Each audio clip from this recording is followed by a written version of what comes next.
ఒకసారి ప్రసాద ల్యాబ్లో నేను అలా బయటకు వెళ్తున్నప్పుడు మన సార్ అక్కడ థియేటర్ దగ్గర ఉన్నారు, ఫైనల్ మిక్సింగ్ థియేటర్ దగ్గర ఉన్నారు. ఆయన వారు కనపడిన వెంటనే విశేష వెంటనే ఆ మహానుభావుడు ఇప్పుడు ఏం చేస్తారు సినిమా పలానా సినిమా విశాఖ ఉక్కు ఆంధ్ర హక్కు ప్లాన్ చేసుకుంటున్నా సార్ అని చెప్పా.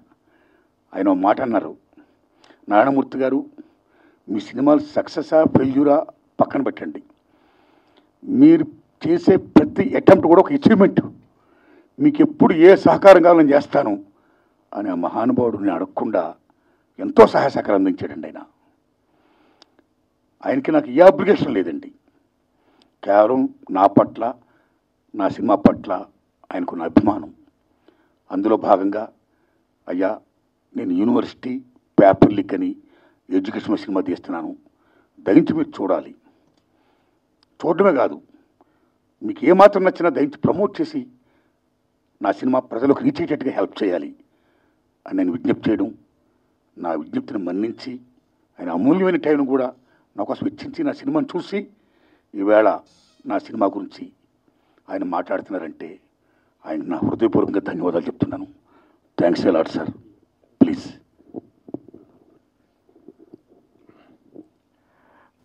ఆయన ప్రేమతో చెప్తున్నారు కానీ యాక్చువల్గా ఆ రోజు నేను ఆయన కలిసినప్పుడు అంటే ఎప్పటి నుంచో నేను భీమవరంలో సినిమాలో రాకముందు నుంచి, ఎందుకంటే ఆయనది 32 సినిమాల ప్రయాణం, అదేమి చిన్న ప్రయాణం కాదు. నేను ఎందుకు ఆ మాట చెప్పానంటే ఆయన సినిమా ఆడటం ఆడకపోవటం అనేది తీసి పక్కన పెట్టి ఆయన వన్ మ్యాన్ ఆర్మీ.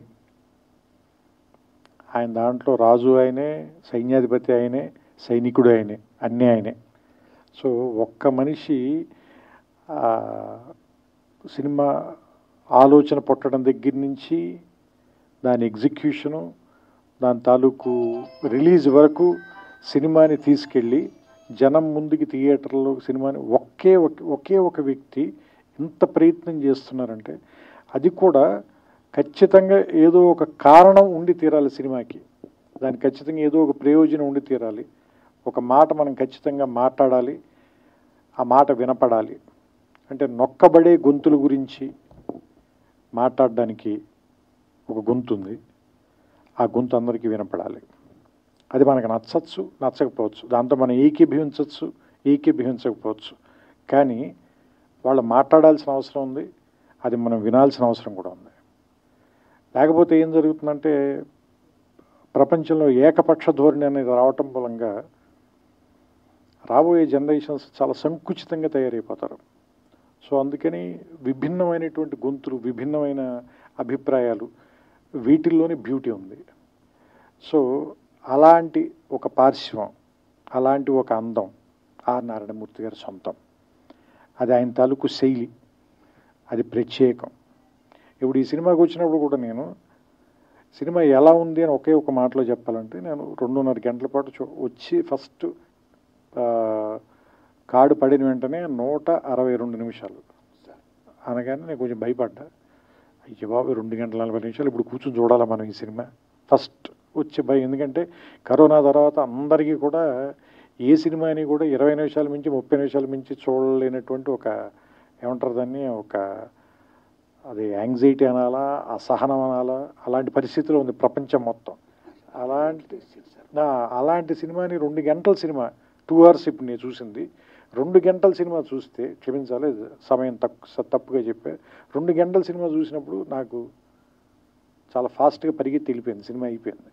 దాంతో విషయం, ఇందులో ఉన్న విషయం పేపర్ లీకులు, యూనివర్సిటీలు లేదంటే కాలేజీ రోజుల నుంచి విద్యాబోధన ఇంగ్లీష్లో జరగాల, తెలుగులో జరగాల, విద్యార్థులు ఉద్యోగాల కోసం జాబ్ క్యాలెండర్ల కోసం వెయిట్ చేయటం, అక్కడ కూడా లంచాలు ఇచ్చిన వాళ్ళకి ఉద్యోగాలు వస్తుంటే మిగతా తాలూకు స్టూడెంట్లు కానీ మిగతా వాళ్ళ తాలూకు నిస్పృహ, ఇందులో ఏది కూడా మన ఇమీడియట్గా ఉత్తేజపరిచే అంశాలు కాదు, ఏదో ఆలోచింపజేసేవు లేదా నిరాశపరిచే అంశాలు అయినప్పటికీ కూడా సినిమాని చాలా బలంగా పట్టుగా నడిపించారు.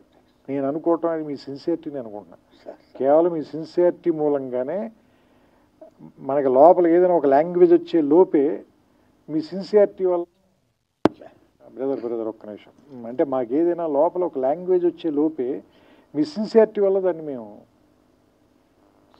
దాన్ని ఏం మాట అనలేకపోతున్నాం. అంటే మిమ్మల్ని ఎందుకు గౌరవిస్తారు అంటే అందరం కూడా, మేమంతా కూడా ఎందుకు గౌరవిస్తాం, మేము కానీ పాత్రికేయులు కానీ మీడియా కానీ లేదంటే ప్రేక్షకులు కానీ ఎందుకు గౌరవిస్తారంటే మీ అభిప్రాయం నచ్చకో రెండూ కాదు, మీరు అది చెప్పే తీరు, దాన్ని మీ అభిప్రాయాన్ని మీరు ముందుకు తీసుకెళ్లటంలో మీకున్న నిబద్ధత, మీ సిన్సియారిటీ, దాన్ని మాత్రం ఎవ్వరు క్వశ్చన్ చేయలేరు. అది మాత్రం మీ సొంతం. అలాంటి వాటి కోసమే నేను ఇప్పుడు వచ్చి మీ పక్కన నుంచున్నాను. కేవలం ఏంటంటే మీ నిబద్ధత నచ్చే దానికి గౌరవం ఇచ్చే. ఎందుకంటే ఇంతలా రాజీ పడకుండా బతకటం అందరి వల్ల సాధ్యం కాదు, నా వల్ల కూడా. నేను చాలాసార్లు రాజీ పడ్డాను నేను. సో అందుకని ఏంటంటే ఇలా రాజీ పడకుండా బతకటం అందరి వల్ల అవ్వదు, కొంత జెలసీ కూడా ఉంది నాకు. అలా బతకడం అంత తేలిక కాదు. సో అందుకని ఆయన పక్కన నిలబడి ఆయన నా అమూల్యమైన సమయం అన్నారు, కానీ ఆయన తన సమయాన్ని వెచ్చిచ్చి నాకు సినిమా చూపించినందుకు, ఈ సినిమా గురించి నన్ను మాట్లాడమని నాకు అవకాశం కల్పించినందుకు నేను మనస్ఫూర్తిగా ఆయన కృతజ్ఞతలు చెప్తున్నాను. ఈ సినిమా రేపు ఈ నెల ఆగస్టు 22వ తారీఖున రిలీజ్ అవుతుంది. దీన్ని థియేటర్లో చూడండి. ఇలాంటి సినిమాలు ఎందుకు బతకాలి అంటే ఆర్ నారాయణమూర్తి గారు మరిన్ని సినిమాలు ఇంకా తీయాలి. ఎందుకంటే అర్ధరాత్రి స్వతంత్రం నాకు తెలుసు, ఒరే రిక్షా నాకు తెలుసు, చాలా సూపర్ హిట్లు కొట్టారు మీరు. You're super star in your own way. So ఇప్పుడు కూడా చెప్తున్నాం కదా, ఆ స్టార్ ప్రెజెన్స్ అయితే ఉంది. మీకు తెలుసో తెలీదో మేము ఒక సినిమాలో క్యారెక్టర్కి మిమ్మల్ని అనుకున్నాం, కానీ నాకు ఎవరు ఏం చెప్పారంటే ఆయన చేయరని చెప్పారు. ఎందుకంటే మీరు రెమ్యూనరేషన్ ఆఫర్ చేసైతే ఆర్ నారాయణమూర్తి గారిని కొనలేరు అన్న. సో అంటే మీరు చెబితే ఎందుకు జనం ఇలాంటి విషయాలు మీరు చెప్తేనే ఎందుకు వింటారు అంటే, మీరు దాని డబ్బుల కోసం సక్సెస్ కోసం చెప్పరు, నిజంగా దాన్ని ప్రజలకు తెలియజేయాలని చెప్తారు కాబట్టి దాన్ని చూడడానికి వస్తారు, దాన్ని గౌరవిస్తారు. ఇప్పుడు నేను కూడా 2 గంటల పాటు నేను ఎందుకు గౌరవించి చూసి ఇక్కడికి వచ్చి మాట్లాడుతున్నానంటే దానికోసమే. సో ఈ సినిమా ఆడాలి. మీరు ఖచ్చితంగా నెక్స్ట్ సినిమా ఇంకా చాలా ఏమంటారు దాన్ని,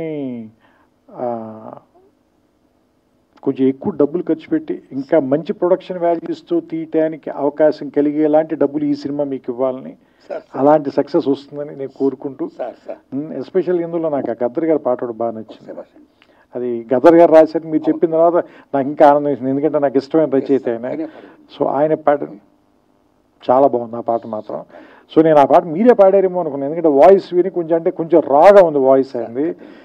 సో అంటే ఆ పాత రికార్డింగ్ని వాడుకున్నట్టున్నారు మీరు, అందుకని that was a good song. తాత ముత్తాతలు ఆ సాంగ్.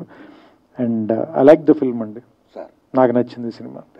సో మీ అందరికి కూడా నచ్చుతుందని ఆశిస్తున్నాను. మరోసారి మా కోసం ఇంత రాత్రి సమయం వరకు వెయిట్ చేసిన పాత్రికేయులందరికీ కూడా నా కృతజ్ఞతలు చెప్పుకుంటూ నాకు అవకాశం ఇచ్చిన నారాయణమూర్తి గారికి మనస్ఫూర్తిగా నా అభినందనలు. అండ్ ఈ సినిమా సక్సెస్ అవ్వాలని నేను ఆకాంక్షిస్తూ ఆయనకి నా శుభాకాంక్షలు తెలియజేస్తాను. అయ్యో మీరు అలా అనకూడదు. Thank you sir, thank you all, thank you అండి.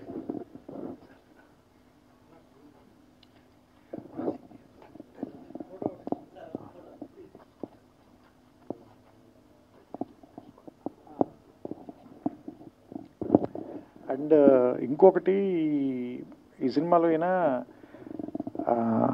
ఐ కాంట్ బ్రీత్ అని 1-2 సందర్భాల్లో చెప్పారు. అంటే ఎందుకు అంటే ఉక్కిరి బిక్కిరిగా ఉంది. ఎవరికి ఉక్కిరి బిక్కిరిగా ఉంది అంటే ఈ సినిమాలు చూస్తుంటే నాకు అనిపించింది, పిల్లల చదువుల కోసం, వాళ్ళ భవిష్యత్తు కోసం వీళ్ళ వర్తమానాన్ని తాకట్టు పెట్టిన తల్లిదండ్రులకి చాలా ఉక్కిరి బిక్కిరిగా ఉంది. దీని విష సంస్కృతి అనాలా, లేదంటే ఇది మనం దేని వెనకాల పరిగెడుతున్నాం, చదువు వల్ల వచ్చే సక్సెస్ వెనకాల, లేదా నిజంగా జ్ఞానం వెనకాల పరిగెడుతుంటే ఇంత డబ్బులు విసిరేసి ఎందుకు పరిగెత్తాలి మనం? ఆ క్వశ్చన్ అయితే మాత్రం వచ్చింది సార్. సో అంటే యాక్చువల్గా జ్ఞానం మనకి ఆనందాన్ని ఇవ్వాలి, ఇంత నొప్పి ఎందుకు ఇస్తుంది, ఇంత బాధను ఎందుకు ఇస్తుంది? మన కన్న వాళ్ళకి ఇంత కష్టాన్ని ఎందుకు ఇస్తాను? ఎందుకంటే నేను కూడా ఇంజనీరింగ్లో ర్యాంక్ వచ్చి, బట్ అది ప్రైవేట్ కాలేజీలో వచ్చింది నా ర్యాంక్, 3000 చిల్లర ఎంత ర్యాంక్ వచ్చింది. మా ఫాదర్కి మేము 4 పిల్లలం, ఆయన చదివించలేను అన్నాడు. సరే మరి ఆయన తేలిగ్గా చెప్పారో లేదా నేను తేలిగ్గా తీసుకున్నానో తెలియదు, కానీ దాన్ని పెద్ద పట్టించుకోకుండా నేను గ్రాడ్యుయేషన్ బీఎస్సీ చదువుకోరానంటే నేను బీఎస్సీ చదివేశాను. కానీ అంటే ఇప్పుడు వీళ్ళని చూస్తుంటే అప్పుడున్నంత తేలిగ్గా సమాజం ఎందుకు లేదు, ఇప్పుడు మనుషులు కూడా ఎందుకంత తేలిగ్గా ఎందుకు లేరు, ఎందుకంత సుఖంగా లేరు, ఎందుకంత బరువుగా ఉన్నారు అంటే మనం అంత ఒత్తిడి పెట్టేస్తున్నాం పిల్లల మీద. ఇందులో పెట్టారు చూసారా, నువ్వు అన్నం కలుపుకునే టైంలో పుస్తకం చదివితే బెటర్ కదా అని చెప్పి మదరు ముద్ద తిను, నువ్వు చదువుకో, అన్నం మాత్రం నేను కలిపి పెడతాను, అంత ఒత్తిడి ఎందుకు పెట్టేస్తున్నారు పిల్లల మీద? అంటే వాళ్ళ భవిష్యత్తు గురించి వీళ్ళు ఎందుకు ఎంత వీళ్ళ వర్తమానాన్ని తాకట్టు పెట్టేస్తున్నారు? ఆ పాయింట్ ఒకటి బాగా నచ్చింది నాకు ఈ సినిమా, అదొకటి చెప్పాలనిపించింది, అందుకని మళ్ళీ తీసుకున్నాను. Thank you. హాయ్ అండి, నేను మీ కార్తికేయ. టీఎఫ్సీసీ లైవ్ ఛానల్ని లైక్ చేయండి, షేర్ చేయండి, సబ్స్క్రైబ్ చేసుకోండి. This is Nikhil. టీఎఫ్సీసీ ఛానల్ని ఎంకరేజ్ చేయండి, లైక్ చేయండి, subscribe. Hello, this is heroine Alekhya Angel. TFCC live ఛానల్ని లైక్ చేయండి, షేర్ చేయండి, సబ్స్క్రైబ్ చేయండి. టీఎఫ్సీసీ ఛానల్ని లైక్ చేయండి, షేర్ చేయండి, సబ్స్క్రైబ్ చేయండి. నేను మీ హీరోయిన్ మౌర్యాని. Thank you. అందరికీ నమస్కారం, నేను మీ Geetha Madhuri. TFCC live like చేయండి, షేర్ చేయండి, సబ్స్క్రైబ్ చేయండి. హాయ్ అందరికీ నమస్కారం, నేను మీ Madhupriya. Please like, share, subscribe to TFCC live. Please subscribe TFCC channel like చేయండి, షేర్ చేయండి. టీఎఫ్సీసీ ఛానల్ని లైక్ చేయండి, షేర్ చేయండి, సబ్స్క్రైబ్ చేయండి. Hi, please subscribe TFCC. Hello, this is your Rahul Sipligunj. Please do subscribe TFCC live channel. Thank you so much. Please do subscribe to TFCC live channel and like, share and subscribe చేయండి. Hi, నేను మీ Vijay Shankar. TFCC channel do subscribe, like చేయండి, share చేయండి. Thank you. నమస్తే, నేను మీ Karthika. TFCC ఛానల్ని share చేయండి, like చేయండి, సబ్స్క్రైబ్ చేయండి. అందరికీ నమస్కారం, I'm your favourite actress Ankita Maharana. Like చేయండి, షేర్ చేయండి, సబ్స్క్రైబ్ చేయండి. TFCC live. Love you all.